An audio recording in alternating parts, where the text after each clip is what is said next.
Salut les gars, bienvenue à toutes, bienvenue à tous, bienvenue pour cette vidéo de montage.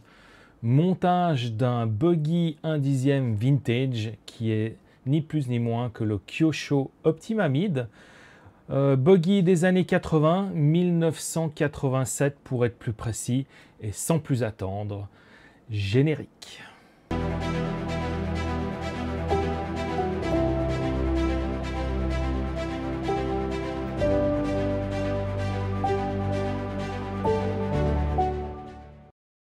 Montage du Kyosho Optima Mid, buggy 1/10, donc des années 80, qui a été sorti en 1987.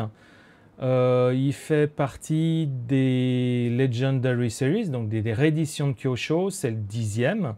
J'ai déjà monté précédemment le 8e, qui est le Kyosho Ultima. J'en ai 5 en tout des Kyosho, il m'en reste 3 à monter. Il y a encore le Javelin, le Turbo Optima et le Turbo Scorpion. Donc là, c'est un 4x4. L'Ultima était un 4x2. Donc voilà pourquoi j'ai décidé de monter celui-là. Et puis, c'est le plus ancien, je crois. Enfin, je ne suis pas sûr. Je n'affirme pas ce que je viens de dire. Donc, je vais vous laisser avec le montage. Montage particulier parce qu'il s'est déroulé pendant mes vacances. Donc, c'est fait un peu avec les moyens du bord. La caméra, juste une... avec l'éclairage qu'il y aura. Ça m'a rappelé en tout cas des grands souvenirs car ma première RC, je l'ai montée aussi pendant les vacances à la ferme, notre ferme. Et puis c'était en 1988 ou début 89, je ne sais plus exactement. Donc voilà, je vous laisse avec un montage montagnard ou champêtre comme vous voulez. Et puis on se retrouve pour la review après. À toutes!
Voilà, fin du bac A. Donc a été monté c'est le train arrière avec toute la transmission. Alors on voit que voilà, ça déroule bien. En tout cas, ça déroule bien dans un sens, puis l'autre ça bloque. Donc je sais pas si c'est la tension de la courroie ou pas. Mais aucune difficulté particulière. Il y a juste que j'ai oublié les rondelles dans les deux différentiels. Là c'est le différentiel avant. Donc j'ai mis 10 000 devant, 5 000 derrière. On verra si ça va. Donc ils disent qu'on peut mettre entre 5 000 et 30 000 dans les diffs. Puis voilà, donc on prend la suite et c'est parti pour le bac B.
Voilà, le bac B est terminé. On a posé, on a monté le train avant, enfin la boîte du train avant. Et puis on a fixé tout ça sur le châssis aluminium de cette Kyosho Optima Mid. Et puis ici on a posé la protection de courroie avec le petit joint qu'on pose. Donc il faut faire attention, il y a les deux premières lignes, c'est le B, et la première ligne, troisième et quatrième ligne, celles qui vont jusqu'au bout, c'est la A. Donc on pose d'abord la A avec le petit décrochement, puis après on pose la B, puis on coupe le solde. Sinon, rien de plus à dire, aucune difficulté particulière. Alors, on y va pour le bac B. Bac C, pardon. C'est parti.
Voilà, on a fini le bag C.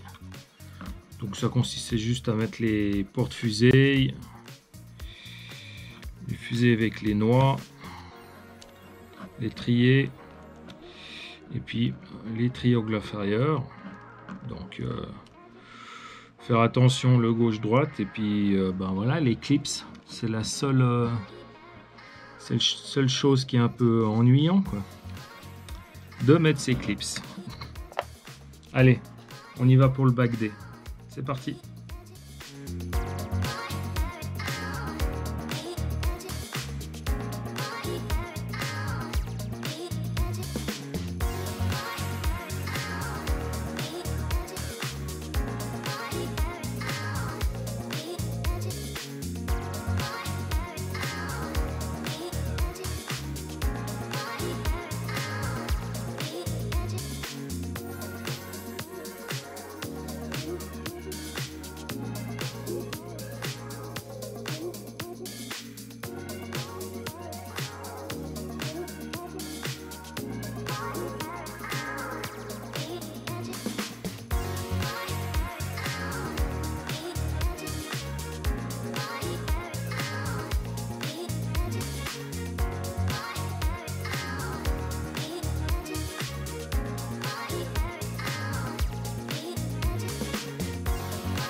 Voilà, le bac D est terminé.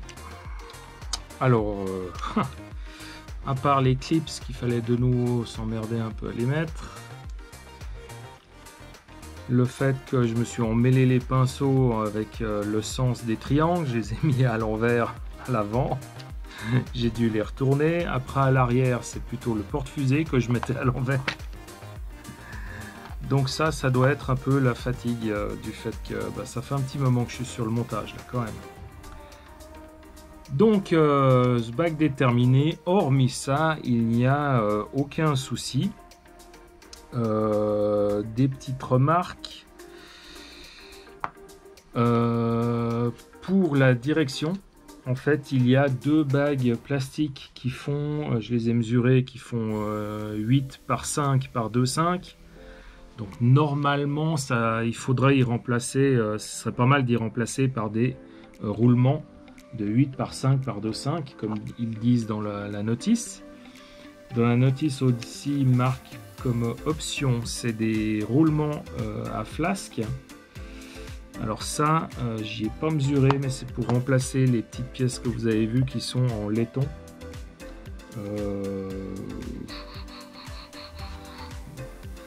Qu'est-ce qu'ils disent? Ils disent qu'ils font 3 par 6. Donc des 3. Alors, en termes de roulement, c'est des 6 par 3 par l'épaisseur, je sais pas, c'est des flasqués. Donc il faudra regarder. C'est l'option OTW 143 dans la notice de montage. Donc je regarderai moi pour acheter tout ça, pour mettre des roulements à la place. Pour l'instant, je laisse comme ça.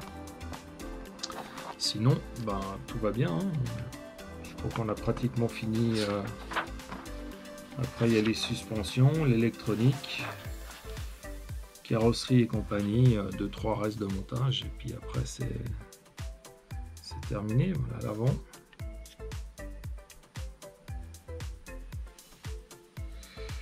Hop, voilà. Non, comme ça.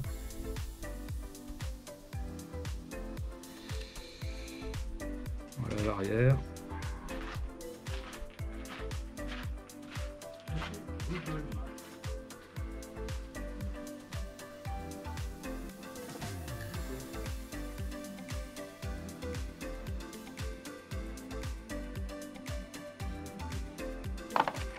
Voilà, bien, on s'arrête là. Moi je m'arrête là pour aujourd'hui, puis on continuera demain.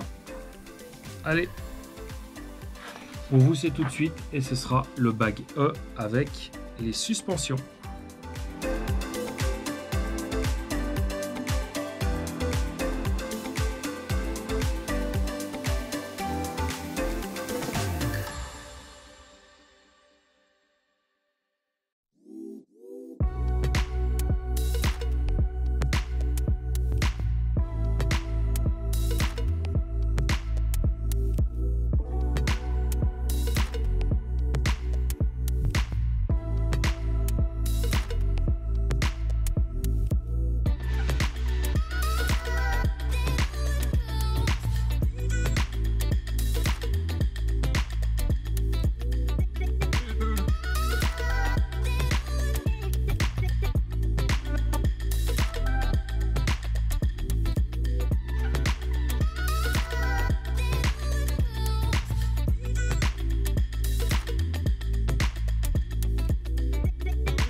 Voilà les amis, alors tout le montage mécanique est terminé, donc comme d'habitude je m'arrête à ce stade là. Là il n'y aura que le cerveau qui est monté, il y a le moteur qui est monté ici. Donc le moteur c'est un Akmoto V2, 23 tours, normalement il doit faire 19 000 tours minute, donc ça devrait aller. Montage, donc bon ben voilà, ça, les caches sont assez sympas, les caches courroies. Suspension, bon ben ça fait un peu suspension à émulsion vu qu'il n'y a pas de membrane. C'est de la 200 CST dedans, ce qui est en fait plutôt faible, avec des pignons, enfin avec des pistons 2 trous devant. Alors 2 trous c'est les A, donc il y a 2 diamètres en 2 trous, il y a A et B. Et puis en 3 trous, c'est les C qui sont derrière. Problème qu'il y a eu, c'est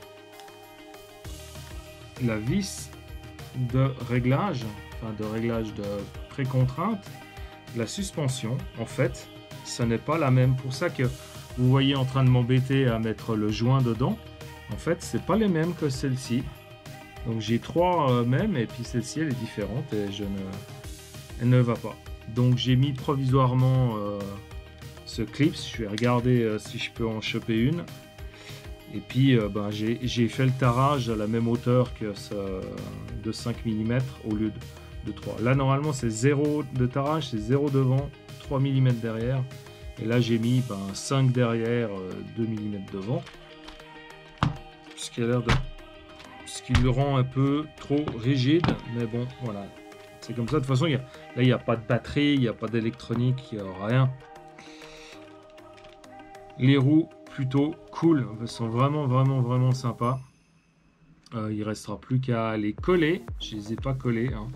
Et puis à faire le dessin, l'écriture blanche. En électronique, je vais poser, bon bah j'ai le récepteur pour la FlySky. Et puis, je vais poser ces nouveaux variateurs ISDT. Voilà. Le Wi-Fi est intégré sur ou le Bluetooth intégré directement. Et en fait, on peut faire tout le réglage se fait avec le téléphone. Et c'est des variateurs seulement pour ben, les moteurs à charbon. Voilà, puis il livre ça avec, voilà, on a les petites les fiches pour les moteurs, comme les moteurs Tamiya en fait. Voilà, donc ça je vais monter ben, chez moi tranquillou. Hein.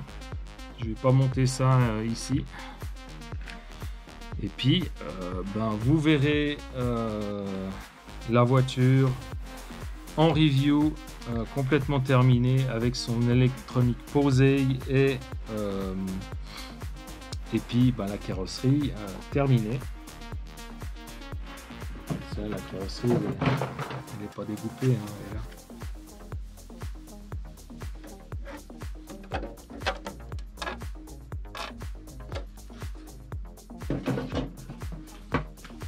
Et puis j'ai la possibilité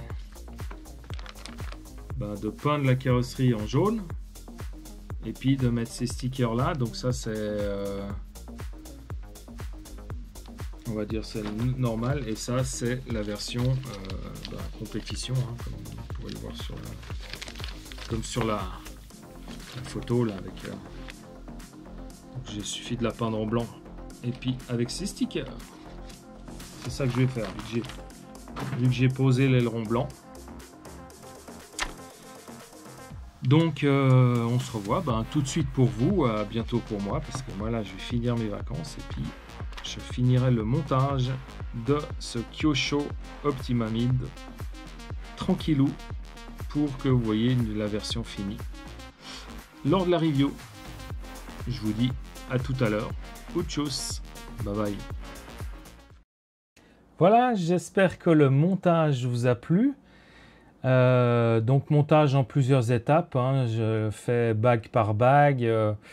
Je vous laisse pour cette review, je vais essayer de ne pas répéter ce que j'ai dit lors de la fin de chaque étape. Donc je vous laisse revenir avec la timetable qu'il y a dans la description pour regarder chaque partie qui vous plaît. Et à la fin de chaque partie, il y a une réaction à chaud. Donc quelques infos sur ce buggy. Donc comme j'ai dit, c'est le 10e modèle des Kyosho Legendary Series, donc les rééditions. J'ai pas la liste des 9 autres. Enfin, le 8, je sais que c'est l'Ultima, vu que je vous ai déjà dit dans l'intro comme quoi c'est celui que j'avais déjà fait. Donc c'est un modèle des années 80. Il a été édité, enfin il est sorti en 1987. Il a fait quelques exploits en compétition, en tout cas c'était très appréciable. Et le site Kyosho que j'ai devant les yeux, parce que je n'ai pas tout dans la tête, marque que ce véhicule est le père fondateur des buggy de course modernes. C'est vrai que cette construction est quand même pas mal, hein. Il y a la plaque de châssis, tout ça. Donc, pour certaines choses, les pignons sont en 48 dp, la couronne principale est une de 82. Le châssis, c'est un châssis, là, j'espère qu'on le voit bien, c'est un châssis 60-61 T6 en aluminium. Il y a des vis hexagonales, hein, contrairement à d'autres qui ont encore des vis en croix. Les supports d'amortisseurs arrière, en fait, ils ont été mis à jour. Hein. C'est plus des supports, aluminium, c'est des supports en FRP. On va changer de caméra. Hein. C'est quand même peut-être un peu mieux pour vous présenter le reste. Et puis comme ça, vous voyez le véhicule. Puis je continuerai les 2-3 explications. Voilà. Le voilà avec sa carrosserie Optima Mid. Voilà, j'ai dit faux en fait dans la suite des présentations avec le unboxing et tout ça. Enfin, l'unboxing, je dis rien, mais quand je présente au début de la vidéo de montage, ça c'est la carrosserie blanche, aileron blanc, avec les stickers du Kyosho Optima Mid. Maintenant, dans le carton, il y a aussi cette planche de sticker avec l'aileron noir. Et ça, en fait, vous peignez la carrosserie en jaune, donc ce jaune-là, et c'est le design, les couleurs pour le Kyosho, enfin le Turbo Optima Mid. Voilà. C'est pas, comme j'avais dit, ça c'est de la compétition, ça c'est, je sais plus ce que j'avais dit, mais ça c'est le Turbo Optima Mid et ça c'est l'Optima Mid. Personnellement, je préfère ces couleurs-là. Donc, qu'est-ce que je disais? Je vais revenir. Oui, donc les tourelles, voilà, ici, avant et arrière, elles sont en FRP, contrairement à l'origine où c'était des tourelles en aluminium ou support d'amortisseur comme vous voulez. Donc c'est vraiment un véhicule qui a été optimisé pour le moderne en fait. Les amortisseurs reproduisent ceux d'origine, donc ils sont anodisés en or, enfin doré ou or comme vous voulez. Il y a les cardans qui sont réglables. La seule chose qui est un peu... Enfin, les cardans, non. Les biellettes, tout ça sont réglables, ce qui était déjà le cas, sauf que là, en fait, il n'y a pas de 6 pans pour pouvoir mettre une clé ou d'une partie carrée pour pouvoir mettre une clé de 4, par exemple, pour régler, c'est un peu plus embêtant, on va dire. Donc, si vous voulez modifier des choses, vous pouvez racheter d'autres biellettes de la même longueur avec un carré au milieu pour changer tout ça. Donc les matériaux aussi, ils ont tous été optimisés pour une plus grande résistance. Hein, donc c'est plus les mêmes plastiques, les mêmes mélanges de plastique qu'à l'origine, bien entendu. Et puis quelque chose qu'ils ont rajouté qui n'était pas à l'origine. Donc pour ça, je vais... Parce que j'ai besoin d'ouvrir. Oui, je vais quand même ouvrir, comme ça vous pouvez voir l'intérieur. Hop. Voilà comme j'ai configuré le Kyosho. Donc ici, là derrière la suspension, je sais pas, attendez, hop, on voit, voilà, là, voilà, ici où il y a mon doigt, là, voilà. Il y a en fait le tendeur de courroie, ce qui n'était pas le cas à l'époque, il n'y avait pas ça. Donc il y a une petite vis que vous voyez dévissée.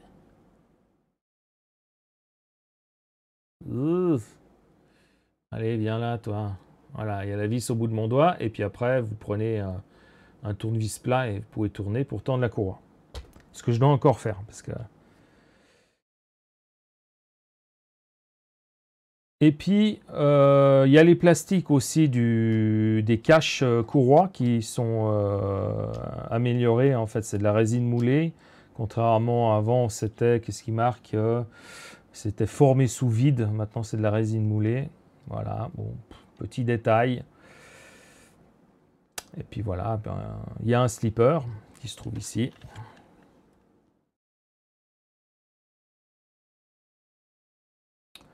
Puis voilà, bon après, vous pouvez aller sur le site Kyosho, hein, il y a toutes les informations. Donc ici, j'ai mis une batterie James Ace 2S 5300 mAh. Donc on voit maintenant, c'est totalement optimisé. Vous voyez même la place qui reste encore hein, pour les batteries modernes. Celle-ci, elle passe pile poil sous la plaque en FRP ici. Donc voilà, bon, bah, voilà, j'ai mis des EC3. Je préfère ça au DIN en tout cas. J'ai mis un servo comme c'est déjà montré dans le montage, mais pas dit de vive voix. Donc c'est un 15 kg. J'ai pu le monter grâce au Vario à 7.4. Donc il fait 0,13 secondes, 15 kg. C'est un SPT, donc acheté sur AliExpress hein, pour l'info. Le moteur, enfin je l'ai ici, voilà, SPT. Et puis c'est un SPT 5415 HV, donc non, il ne sera pas à 0,13, c'est à 8,4 volts qui est à 0,13. Donc il fait de 6 volts à 8,4, il va de 0,15 à 0,13 secondes et il va de 11 à 15 kg. Donc là, je dois être, vu que je l'ai mis à 7,4, je suis au milieu, donc je suis à 0,14 et on va dire 13 kg. Quoi. Voilà, ça suffit. Surtout qu'il ne va pas rouler énormément.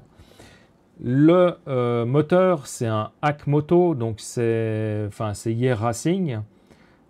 Akmoto V2, un 540, donc c'est un 36-52 à peu près, l'emplacement, 36-50. C'est un 23 tours qui est donné, j'ai vu sur certaines notices, à 19 000 tours minute. Voilà, ça a fait un petit rythme pour cette voiture, mais voilà, c'est une voiture que je ne vais pas rouler souvent. Hein, c'est un peu de la collection, cette voiture. Donc, voilà, un petit moteur pour la rouler tranquillou. Sur moquette, hein, en tout cas pas de terre, rien du tout. Herbe à la limite, mais ça sera tout. Je lui ai mis un variateur. C'est tout nouveau. Enfin, c'est tout nouveau. C'est sorti, on va dire, un peu avant l'été. C'est l'ESC 70 de ISDT. Donc c'est un ESC, en fait, il est très compact, comme vous pouvez le voir, ici. Alors, c'est un variateur qui est essentiellement charbon, donc brochette. Il a que 4 fils, hein, donc il a le jaune et le bleu, comme vous pouvez voir, pour les moteurs à charbon. Donc, jaune le plus, bleu le moins. Et puis, il y a les fils rouge et noir. Rouge pour le plus, noir pour le moins, pour l'alimentation sur la batterie. C'est tout. Il a deux fiches de signal. Hein. Il y en a un pour y mettre ici l'interrupteur et un autre pour y brancher sur le récepteur. Voilà. Il n'y a pas besoin de fil pour mettre une carte de programmation parce que ce variateur est totalement en fait configurable via votre téléphone portable. Alors, on va tenter quelque chose. Hein. J'allume la radio. Hop, je vais me brancher quand même. Bon, après, la batterie est assez faible, donc je ne vais pas lui demander des exploits. Petite musique. Hop. Ça tourne. Il y a eu 2 bips pour dire que c'est du 2S. Hein. Et puis, voilà. Et voilà. Ça fonctionne. Il y a quand même quelques petits réglages à faire. Maintenant, il y a l'application, vous voyez en haut à gauche, ISD Go. Tac, je l'ouvre. J'ai le variateur que j'ai nommé Optima Mid. Et là, il me dit qu'il est prêt. Voilà. Donc, on voit la température du moteur qui est du variateur qui est à 30 degrés, le voltage de la batterie qui est à 7,3, donc il me reste 0,07 volts. Et puis la capacité, on voit qu'elle est à 11%. Et puis j'ai le throttle qui gigote un petit peu. Maintenant, si j'accélère, voilà, j'ai la ligne rouge qui correspond.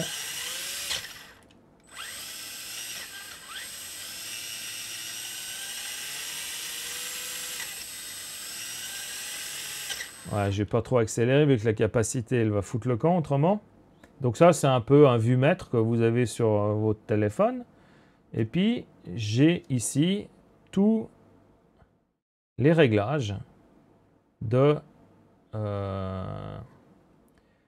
du variateur. Donc, je vous laisserai aller voir. Je ne vais pas refaire un tuto ici, hein, mais je vous laisserai aller voir. Il y a une vidéo de Tamiya-Kit RC que je vais mettre en petite vignette au moment où je parle maintenant.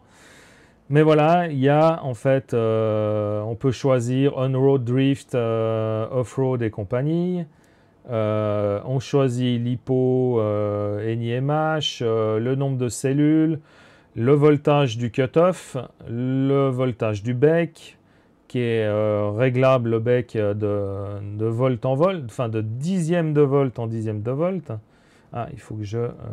qu'est-ce qu'il faut que je fasse déjà? J'ai un blanc. Ah voilà, il faut que je mette la flèche là. Voilà, pour avoir les... Voilà. Vous voyez, je peux choisir de dixième de volt en dixième de volt.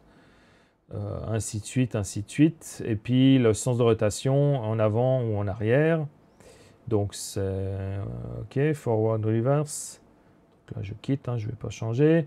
On peut changer la fréquence du variateur, la force de départ, donc c'est le punch hein, si vous voulez, la force du freinage et puis deux, trois choses à régler et tout ça.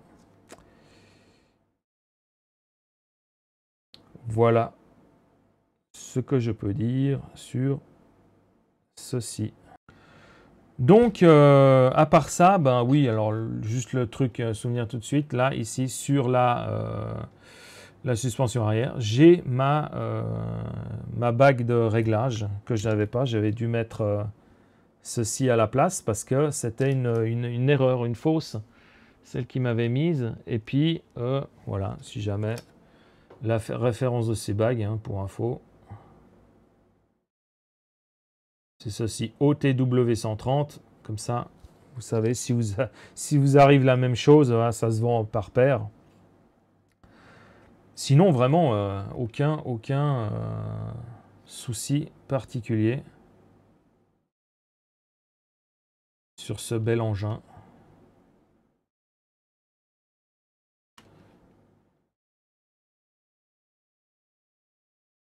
Voilà, je vais quand même l'éteindre. Hop.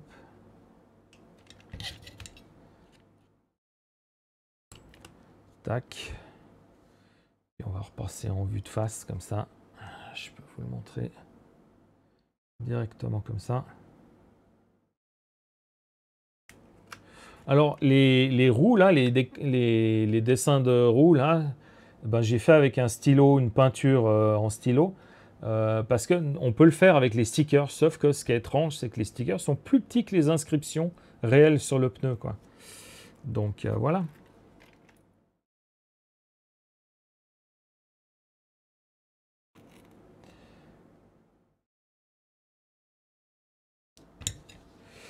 et avec la carreau. Donc j'ai mis quelques protections. Il y a la protection ici, c'est à cause du cerveau. Ça c'est pour les câbles, tout ça. Ça c'est le fait que ça frotte chaque fois qu'on veut la mettre.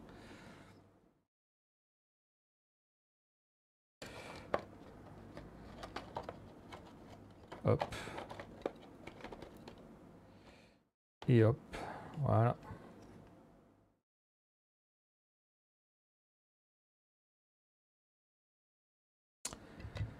Superbe. J'espère que vous avez eu du plaisir pour cette vidéo complète avec un review qui au final dure quand même un certain temps. Mais c'est pas grave, c'est du pur plaisir. J'ai vraiment pris du plaisir à monter cette voiture, surtout qu'en plus c'était pendant les vacances. J'étais sur la véranda de la ferme. J'avais mes parents qui me tournaient autour, le père ou la mère qui venait me poser des questions, parce que aussi ils voyaient un fils de plus de 48 ans qui montait une voiture radiocommandée, alors que à l'âge de 13 ans, ils avaient déjà un fils dans la même ferme, pas au même endroit, mais dans la même ferme, qui montait sa première voiture radiocommandée. Pour rappel, c'est la Terra Scorcher de Tamiya de 88, qui n'est plus en dessus de ma tête, là, ici. Je l'ai mise ailleurs, parce que ça, voilà, je réorganise un petit peu, j'ai plus assez de place. Donc j'espère que ce montage vous a plu. N'hésitez pas à poser des questions dans les commentaires si jamais concernant le montage de cette RC. Posez vos questions en ayant vu la vidéo, s'il vous plaît. Voilà, comme ça au moins ça me conforte dans mon travail. Lâchez un pouce bleu, les commentaires, abonnez-vous. Et j'espère qu'on se voit bientôt pour une prochaine vidéo. Je vous dis à bientôt et tchuss!